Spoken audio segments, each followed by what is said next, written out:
Coming up next on This Week in Torrance, we'll take you to Colorado Boulevard and give you a close-up view of Torrance's Rose Float. Plus, volunteers dished up a warm plate for those in need this holiday season. Then find out why more than a dozen teachers at one local high school decided to shave their heads. And there's a unique shopping experience that takes place only once a month, and it's happening right here in Torrance. We'll tell you all about it. These stories and much more are just seconds away. Your local news starts right now.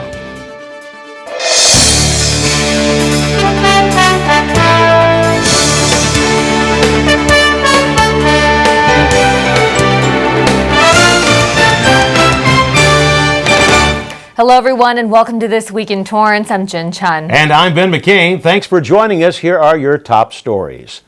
More than 800 new laws went into effect on January 1st. California Governor Jerry Brown signed 876 laws to be exact in 2012. Now, many reflect some of the hot-button issues brought up over the past year, such as internet privacy, health care, and immigration. Some of the most talked about issues include two laws that ban businesses and schools from demanding that potential employees or students share social media credentials and private contents. In healthcare, a new law mandates that after getting a mammogram, women must be informed if they have dense breast tissue. Now, struggling homeowners are also getting good news this year as a new ban on dual tracking takes effect. Banks won't be able to foreclose on a home while pursuing a loan modification. The second part of the DREAM Act allows students who are exempt from paying non-resident tuition and are ineligible for federal financial aid to receive grants and scholarships from the state. Now, those were just a few talked about laws going into effect. You can get more information by going online to the official California Legislative Information page at leginfo.ca.gov/calaw.html. 2013 also welcomed a new business to Torrance. Bye Bye Baby opened its doors less than a month ago in the former Border site on Torrance Boulevard. This is the 8th Bye Bye Baby location to open in California and the first in the South Bay. 36,000 square feet store offers more than 20,000 different products for babies and toddlers. The company was founded in 1996 and acquired by Bed Bath & Beyond in 2007. Bed Bath & Beyond, based in New Jersey, also owns Cost Plus World Market, among many others. The company operates a total of 1,466 stores under a variety of brand names. Another new business soon to open its doors will be Vegas Seafood Buffet. In the former Jerry's Deli space at Del Amo Fashion Center, the new casual family-friendly restaurant chain founded in Glendale plans to open their doors by this summer. Vegas Seafood Buffet prides itself on offering freshly prepared dishes from sushi to salads, Brazilian barbecue, teppanyaki, and of course an array of desserts. There are 150 dishes to choose from. Prices range from $12.95 to $19.95 and will be open for lunch and dinner. Here in Torrance, council members met for the first time this year. At the meeting, 3 city employees were recognized for their years of service. Gerald Galaz is retiring after 33 years. Mimi Tedford served 32 years, and Joe Griego dedicated 26 years to the city of Torrance. The mayor and council also recognized 2 high school football teams. North Torrance and West Torrance teams were both acknowledged for making it to the CIF championship finals. Both were commended for their efforts throughout the season and for their sportsmanship. You can catch replays of this week's council meeting right here on CitiCABLE Channel 3 on Wednesday nights at 10 p.m. and Friday, Saturday, and Sunday at 10 a.m., 3 p.m., and 8 p.m. You can also watch online at torranceca.gov. Torrance Council adjourned this week's meeting in honor of former Assistant City Manager Albert Ng, who passed away on January 6th. Ng was born in China and immigrated to the States with his family, attending Los Angeles City schools. He graduated from UCLA in 1960 in accounting and was hired as a junior accountant by the city's finance department later that year. Ng transferred to the city manager's office in 1982 as a special assistant to then city manager Ed Ferraro. Current city manager Leroy J. Jackson appointed Ng as assistant city manager in 1986, where he assisted in the day-to-day operations. He was a key player in developing the city's budget and acted as city manager whenever Leroy was absent. Albert carried out the City Council's mission to achieve economic and quality development by leading the city's land management team. He was instrumental in acquiring the land for what became the Coleman Court Senior Citizen Development. He served as liaison to the Torrance School District. Torrance Area Chamber of Commerce, and City Council's Ad Hoc Armed Forces Parade and Citizen Development and Enrichment Committees. Ng retired in 1997 after 37 years of public service. He was 78 years old and is survived by his wife of 45 years, Jean, and their 3 children, Nolan, Ronald, and Linda. Longtime television host and iconic PBS figure Huell Hauser also passed away this week. He was 67 years old. Hauser used his folksy interviewing style to introduce viewers to little-known California locales. Hauser was best known for his hosting the series California's Gold, which ran for 19 years on PBS stations including KCET in Southern California. A native of Tennessee, he became a well-known TV personality in Nashville for his human interest stories. He later hosted a magazine-style series at WCBS in New York City before moving to Los Angeles in 1981 to work for KCBS. He worked on Entertainment Tonight before joining KCET in 1985. Hauser retired in 2011 amid rumors of failing health. He donated his work to Chapman University in Orange, making his programs available to the public to access for free. And here's a bit of trivia. Huell's unique name is a combination of his parents' names, Harold and Jewel. He will certainly be missed by millions of viewers, I'm sure. My wife Noelle and I certainly enjoyed watching him. Still ahead, the much anticipated New Year's Day parade will take you behind the scenes to where all the magic happens. And pregnant mothers planning to deliver their babies at Torrance Memorial may have an advantage. We'll tell you why. We're here at Madrona Marsh, a hidden gem right here in Torrance. Find out what local high school students are doing to help conserve these 45 acres of natural habitat. If I ride, I will know the way the trees smell after the rain. I will grow a heart so strong that hospitals will take Tuesdays off. If I ride uphill, I will eventually get to ride downhill. That's how it works. If I ride, my breath will fill the air instead of smoke and car exhaust. If I ride, road rage will turn into laughter. And I won't be a boy or a girl. I will just be a rider. If I ride, I will be strong.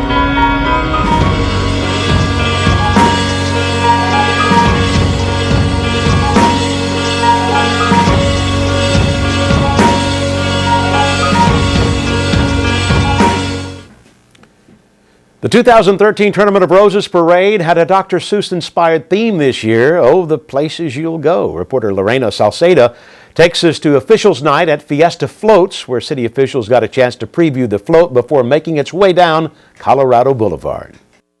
This is actually a couple of days before they're supposed to be finished, and so we're starting to see just the beginnings of the greenery and the flowers being put on the floats. Officials observed as volunteers carefully arranged the 35 by 18 by 24 foot masterpiece. This is one of the few floats in the entire parade done by volunteers. And I believe it was like 800 people involved in the course of the year. However, this year is different for city officials because they are no longer able to fund the float. We decided, as much as we love this float, the city could use the money better to keep people working in the city of Torrance. Ace Clearwater Enterprises stepped up and sponsored the float, and so the project moved forward. And what we're doing is we take the little letters, we cover them with glue, we cover them with poppy seeds, and then when they dry, we put them on this book. Despite the funding issue, Torrance had ambitious goals to create an award-winning float. Can you tell me a little bit more about the theme? So this year's theme is Follow Your Dreams, and we have a boy in a hammock dreaming away, and it's science that you see up here. We have a microscope, we have jets, so he's dreaming about all the scientific things that he can do in the future. And of course, everyone dreams about a pot of gold at the end of a rainbow. I think we're all vested in following your dreams. Each one of us gets up every morning knowing that, okay, there's something I want to do, something I want to be, and we keep doing it every morning. And this time, funding will not stop the Torrance Rose Float from pursuing its dream. For This Week in Torrance, I'm Lorena Salcedo. The Torrance Rose Float Association will be fundraising year-round. You can check them out online at torrancerosefloat.com.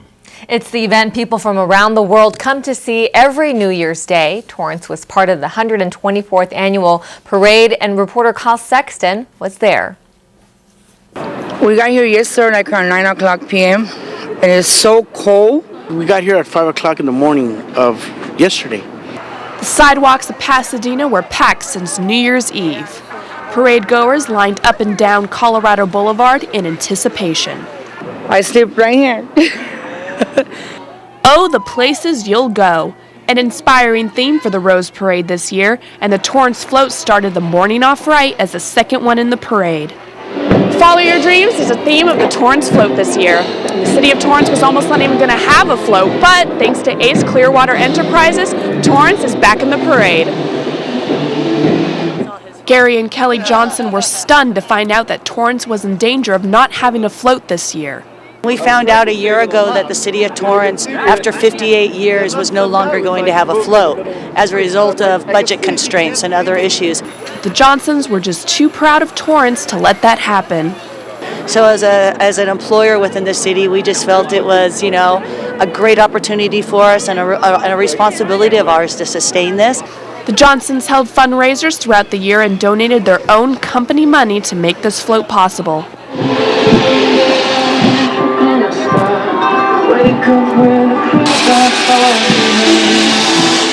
In the spirit of the float's theme, many were inspired by their own dreams. My character is a Pan Am stewardess, so this is what I wanted to be when I was growing up. It was very glamorous. My dream is to be an Olympian in track. A marine biologist.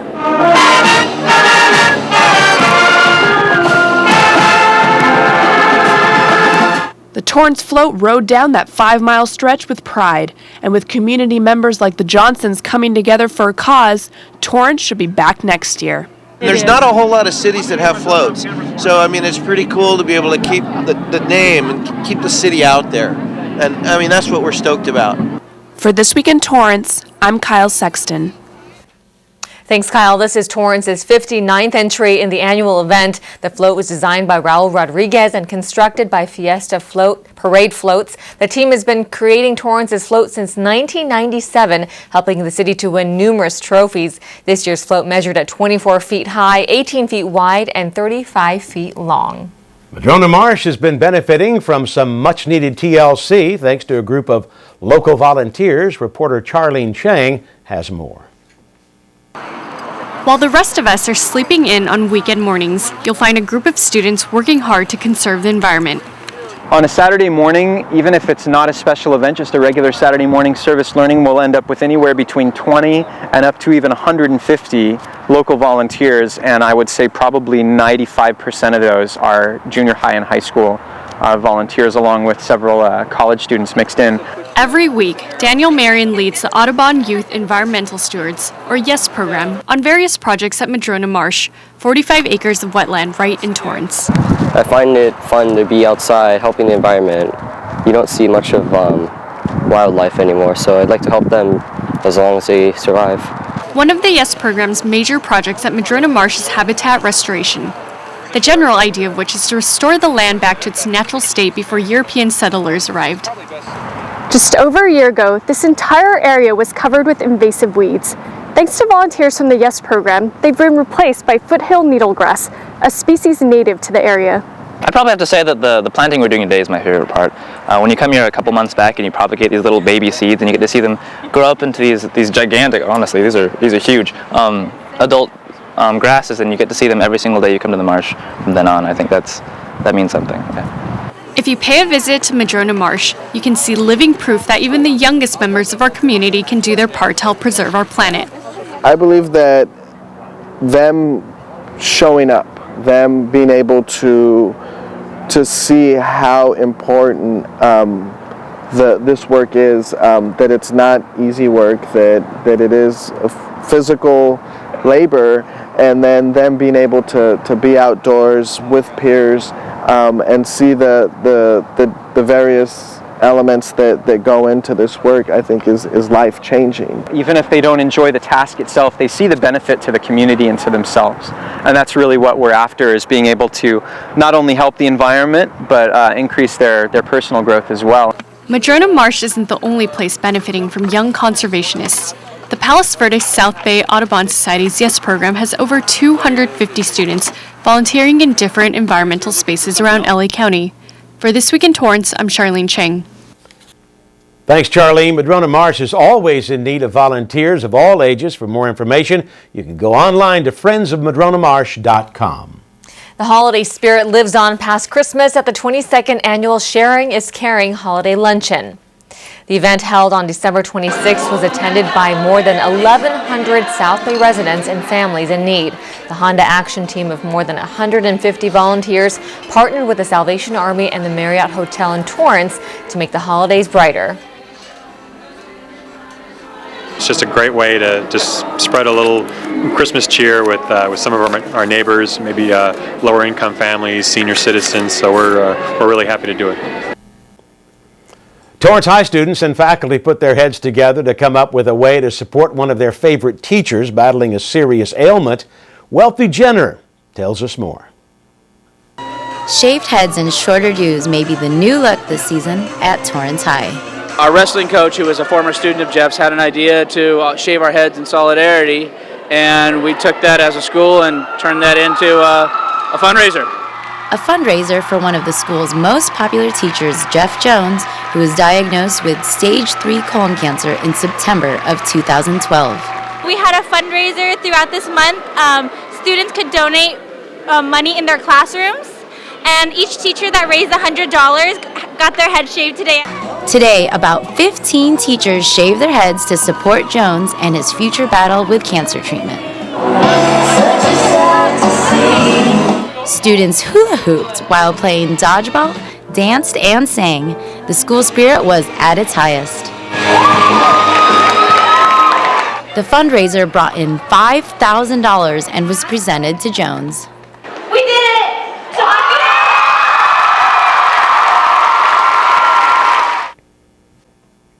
Thanks, Wealthy. We were told there were a few female teachers willing to cut their hair in support to donate to Locks of Love. Well, thousands come to Torrance Beach to enjoy the sun and sand, and while the threat of rising sea levels is serious, could it really affect our beach someday? Reporter Charlene Cheng finds out. With the threat of rising sea levels, heading to your nearest beach for a day in the sun won't always be a possibility. Beaches like the one here in Torrance could be changed forever, affecting the locals that visit every day. Matthew Simmons regularly heads towards the ocean to run up and down the stairs and exercise in the sand.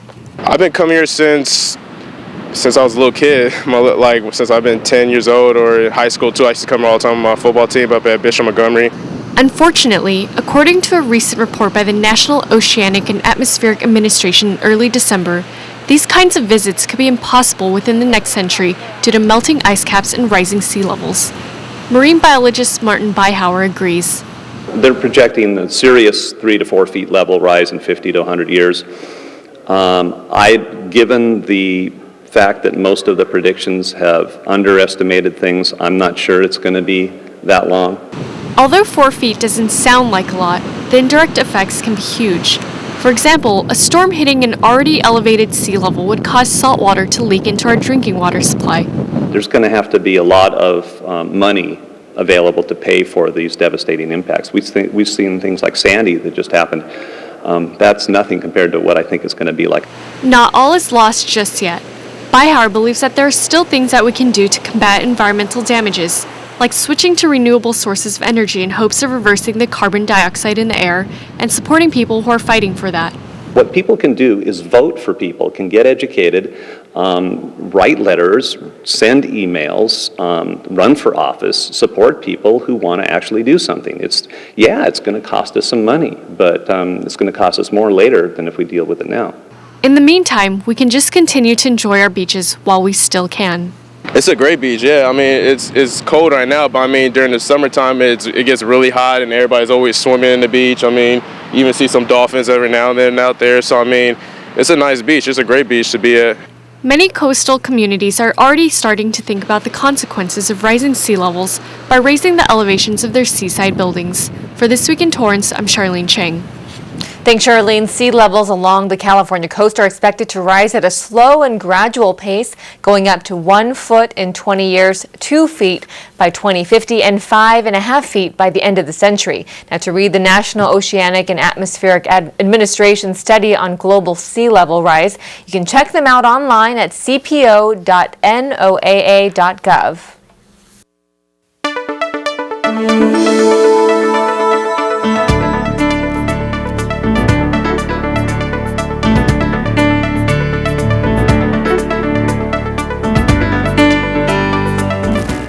Training for advanced cardiac life support isn't only for assisting high-risk elderly patients anymore. Torrance Memorial is now focusing on another demographic. Reporter Lorena Saceda has the story. This is Leslie. She's a 22-year-old female who gave birth 2 days ago. She's been experiencing a lot of excess bleeding.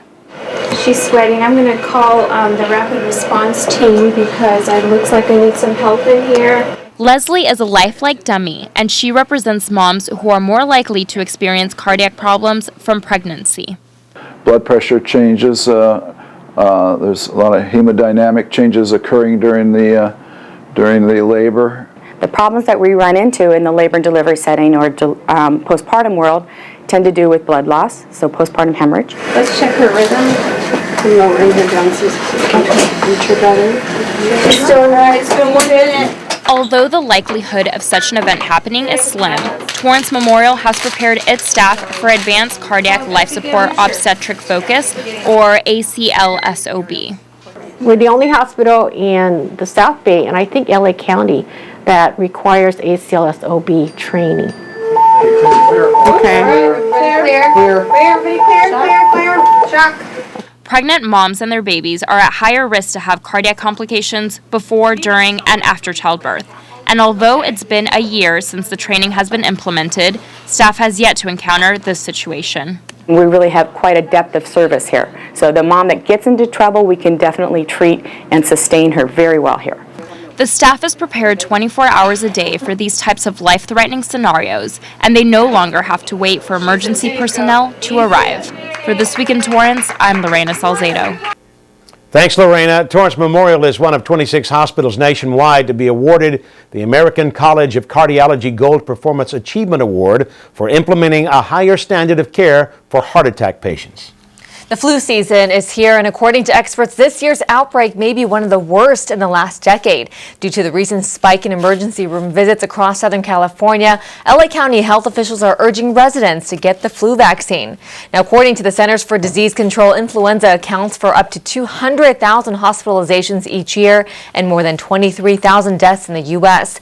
Now, the flu vaccine takes 2 weeks to become effective. Officials say everyone over 6 months old should be vaccinated, and those particularly at risk are pregnant women, children under 5 years old, adults over the age of 65, those with chronic medical conditions such as heart disease or diabetes, people living in nursing homes or long-term care facilities, and those who care for at high risk, including healthcare and daycare workers.